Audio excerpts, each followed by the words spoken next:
Hello everyone, I'm your host Apple Mendoza and this is WORLDBEX TV.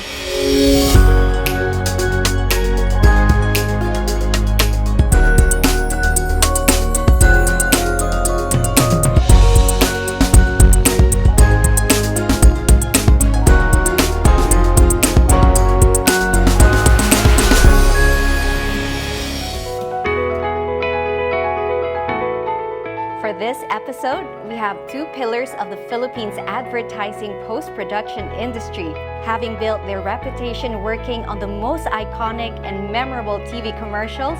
Their expertise lies in telling stories within a 30-second span. Handling multinational as well as local clients, this pair has truly put their stamp in the country's TVC industry. Today, they invited WORLDBEX TV in the construction of their new venture, Boomerang. Hello everybody! It's an absolute joy and honor to introduce you all to Menchu Pastor and Inke Marcelo. Hello! Hi! Hello. Alright, so this point in time, we're just really excited to hear your story behind your baby project, Boomerang. Actually, prior to the pandemic pa lang, the business landscape in our industry has changed a lot. So when the pandemic came, we decided as partners to close Post Manila. So we had to close Post Manila. It is more of a business consideration actually. After a few months of preparations, business permits, etc., a client called up and then the client said, "Oh, kaya niyo bang gawin to?" Yun na. And then Boomerang came. It was really so fast. So, Inke and Menchu, when did you start thinking or creating this baby idea of Boomerang? Was it the beginning of the pandemic or like later on, Masasabi kong divine intervention. Kasi yung parang pandemic may for me nag-click na is lang. positive and negative. Yeah. Kumbaga doon sa situation na dumadating sa point na, ang hirap na talaga na mag-maintain ng big ship to maneuver. Ayoko na magpaandar ng malaking ship. I think I want a boat. Yung maliit lang. Yes. Yung parang something na pwede na namin dalhin kahit saan. So, you have your baby project, which is Boomerang. So, ngayon kailangan nyo ng office. Yes. Diba? And we were talking about it. So, this is WORLDBEX where we design, renovate your workspace and your home space to your liking. Ito naman, I've heard from you guys na yung designer who's working on your office now is someone you've known for like years now. Yeah. So, kilalang-kilala niya na kayo, alam niya na yung mga gusto niyo and then. So, my question is, when you briefed her, what were your non-negotiables and must-haves in the office? Diba? And also, your inspiration. We came from a big office. 500 square meters siya, up and down. I don't know if Parang you've ganun. seen it. It's along Pasay Road. And then yun nga, when we closed Post Manila, kailangan kaming lumiit. Pinag-usapan natin, paano natin magkakasya yung lahat into a smaller space? So, usap-usap kami. Kasi ngayon nagbago nga with the pandemic, na iba yung the working habit. Na iba because of technology, anybody can work from home, can work from a restaurant, can work from Coffee a coffee shop. So, with that in mind, hindi ko na kailangan malaking office. Kailangan lang functional. After that, na-consider na namin yung smaller office. Okay, nag-design ako ng ganito. Ito, dinrawing ko siya. Ito, nandito yung dapat nandito yung admin, nandito yung editing, nandito yung reception, nandito yung locker. Pag maganda office mo, maganda feeling ng lahat. Yes. Maganda ang feeling ng You're inspired employee, to work. maganda yung feeling ng mga boss, maganda ang feeling ng kliyente. We would also want the office not only as functional as it can be, but as homey as it can be. Because some of our clients will be coming in, visiting us, wherein we can chit-chat. That's how we envision Boomerang. We collaborate with you guys, we come up with an idea within the office, di ba? Whatever that we're saying right now, the functionality of the office speaks of what we are as Boomerang as a company also. We function, we collaborate, we understand. So that's why the function of the office understands also the needs of every single individual, the employee, the boss, the client, diba? And then the outcome. So hopefully, it's rolled into one.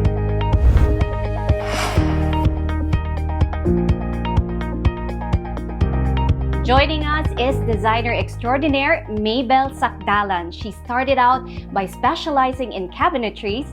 She is the owner and contractor of Lux Builders Incorporated, now a one-stop shop for designing and building your dream home or workspace. Mabel, hi! So good to see you. I understand that you're working on a limited space. So we want to know, how was your approach when it comes to Boomerang's request for functionality and creativity? Okay, so that was the challenge. So our challenge was you work with a little space from their very big office. They want to create something that can function the same way. So it has the services you have for editing, basic admin staff, you have a little bit of reception. But the trick about it is they also wanted to transform the space into something that they can use for entertaining their clients. So we had to create spaces that could move. So some of our furniture and our cabinetries would double as a desk, and then later on at night, it can serve as a sofa. Ms. Inke mentioned she wanted a lot of cabinets that had a lot of different functions, which was very interesting as a designer because I could play with the space. Ms. Mabel, what is WORLDBEX's role in this particular project? Actually, I've been a very big fan of WORLDBEX. We've been sourcing materials from WORLDBEX, and the boards that we use for all the cabinets, I've actually got that from the WORLDBEX maybe 3 or 4 years ago. So most of the hardware are also suppliers from there. You see, when we source materials, we want to make sure that we see the actual samples. We get to talk to the owners, see how they can explain some technical issues, and WORLDBEX is a venue for you to be able to see that. Okay, so how long have you been attending the WORLDBEX Expo? I've been going there since I was in college. It's a good way to really get to know new materials and find out about suppliers. You get to touch, you got to feel everything in, from your paint to your everything from plumbing to electrical. So I've been going there since I was 17 for school, and then later on when I already worked, it became a habit because this is the venue where we can actually learn new things. So now that I have my own construction company, I bring myself, my staff, even my foreman. Okay, can you confidently say, Mabel, that 80 to 90% of your materials are sourced from, the exhibitors from WORLDBEX?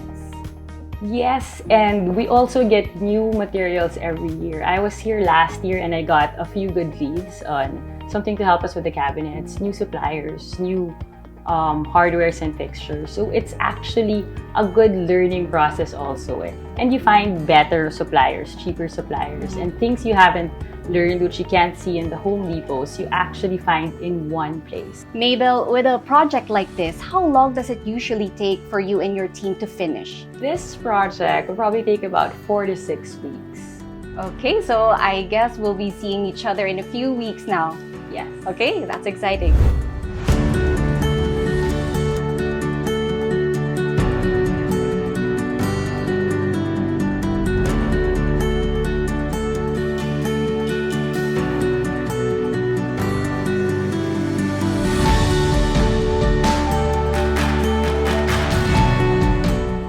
Right now, we're actually at the finishing touches and there's no more time and there's a lot of things to do. We have some cleaning, a little bit of touch-ups, and I have a last few minutes things to do for styling.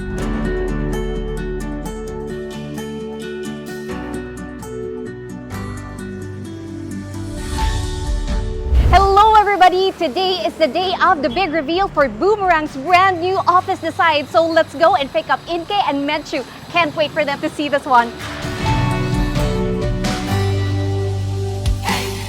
Wow, Inke and Menchu, it's so nice to see you again. So this is the day. How are you guys feeling?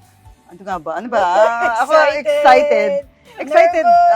Ako excited and confident. Alam ko naman they can deliver. Yes. The Lux Builder can deliver. No major. Okay. Siguro after nitong shoot natin, tsaka kami magtutuos. Well, I don't think so. I've seen it. Yeah, joke lang. Okay, we're gonna find out together.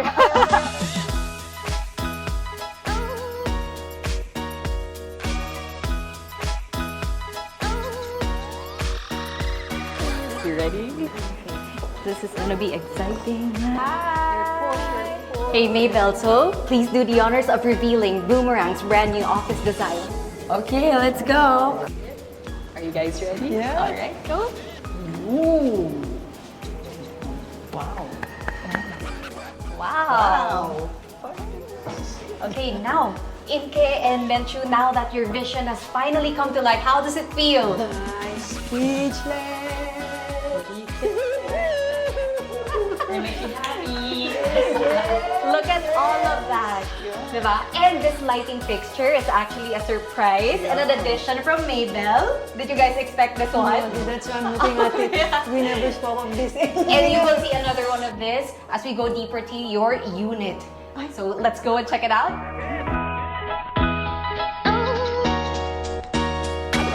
We're here right now, so as you can see, first stop here is we have the lockers that you requested. Yes. So these are going to be used for your storage of the bags of your employees. This is our first low row. And then the next one, I know this is very important to you. This is for your hard drives. Yes. As requested, we made this very sturdy. Yeah. The shelves can really carry the weight of those heavy hard drives. And then we have a mix and match of cabinetries here. So we have some drawers for additional storage. And these ones are more spaces for your hard drives that I know we will fill. Okay.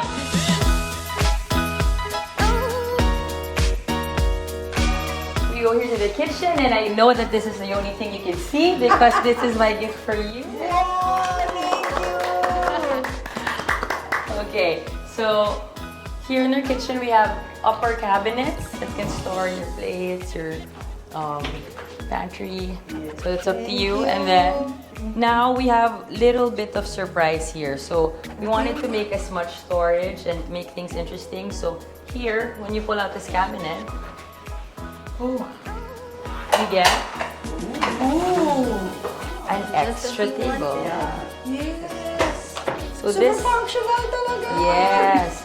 So this can be, I don't know, you can put serving platters, or if you just want to add a little bit of space for some of the food. And then here we have a 2-layer drawer. So one we always use for cutlery, which you already have. Okay. There you go. Thank you, And then this for plates. Ang galing.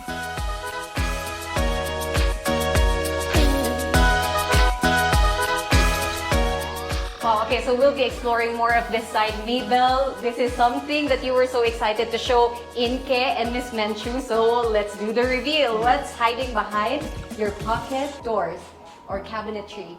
So these are pocket doors. So we will keep your appliances hidden. Since we don't want it, out all the time when we're using the space as an office. So it's something that it can tuck away.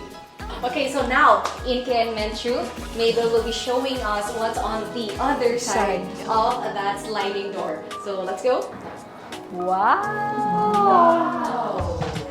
Wow! Okay, so let's go check it out. Mabel, can you please tell us about this office space right here? So you requested an editing area. So what we have here is your editing studio. We have desks here.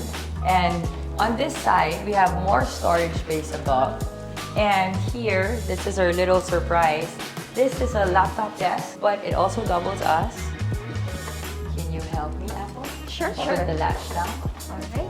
Okay, That 1, 2. Ta-da! Yeah! Mr. Murphy! So to complete it, we have Apple. Can you do the honors on the side? Okay. We have some pillows. Here are your huggables. Yes. There. So it completes the look, Miss Inke, Miss Menchu. Try it, yeah? Pwede na. When the editor is tired, they can Tell us about this we have area. the desk area, and then we just have some storage spaces here and drawers for. You open it and then it soft closes. So when you push it, you don't have to let it close on your own. Yes.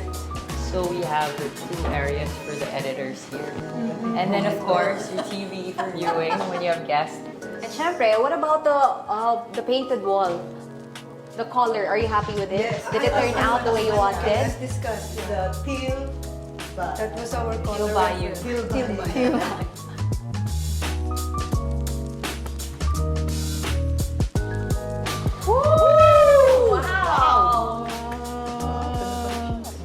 you. Joyous reaction from the Murphy bed area. And now to the last layer of your office.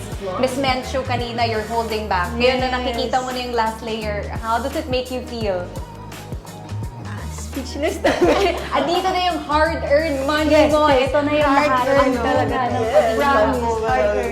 And of course, we have Mabel to tell us more about this design. Okay, so right now, this is your admin area. Yes. So what we wanted to create here was a space where they have their own little cubicles, but at the same time, give them ample spacious space. Like you see, we only have about 4 areas here, and we have the window over there, they have their overhead cabinets. It's actually very spacious even for this tight space. Actually, I didn't expect it to Right? be this To be big. spacious. Promise. At the back, you even have space for maybe 1 or 2 chairs. You can even add more people. May office na ako. So in this area, we finished the design by adding texture and contrast. So we have the light wood and the black finish, contrasting it with the walls, the teal and the white, to have that overall boomerang feel and tone. We also have several desks here, and underneath you have these. These are actually CPU trays with the Nice. and of course, we have the drawers. And over there, we actually have an area that can be used for storage, for paper, for when you already have your printer. Yeah, so more storage space in here. Yung request namin, yung hinihintay ko, yung sa CR. Hopefully, yan lang kasi yung the place for our client to be happy, for this menu to be happy. So, yun dapat. Let's see, it's gonna be a surprise. Tignan natin. Yes.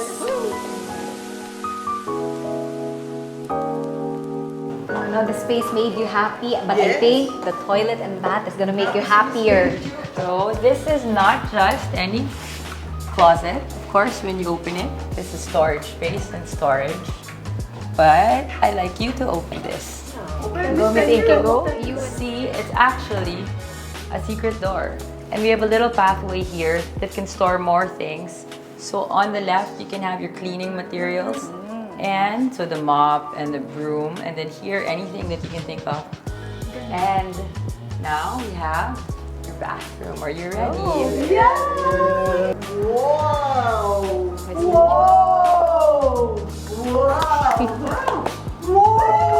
Wow! Ala! Everything that you wanted. Oh my God, goosebumps! Oh my God! Miss Mechu, ito na ang office mo. Okay, so we got It the has finishes all- that you like. So here we have your mosaic tiles, sage green tiles, and a mixed and contrasted with terrazzo finish.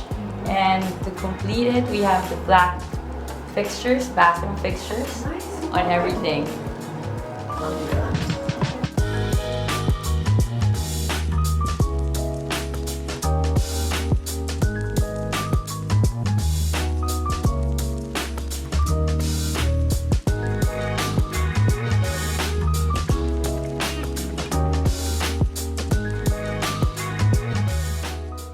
We met with 2 of the country's pillars in advertising post-production, Ms. Menchu Pastor and Inke Marcelo, who wanted to re-emerge with a brand new editing facility that captures the joy of editing in this brand new space. With the help of designer extraordinaire Ms. Mabel Sakdalan, who created the perfect mixture of whimsical and practicality with her cabinetry design. And from all of us at WORLDBEX TV, God bless Boomerang!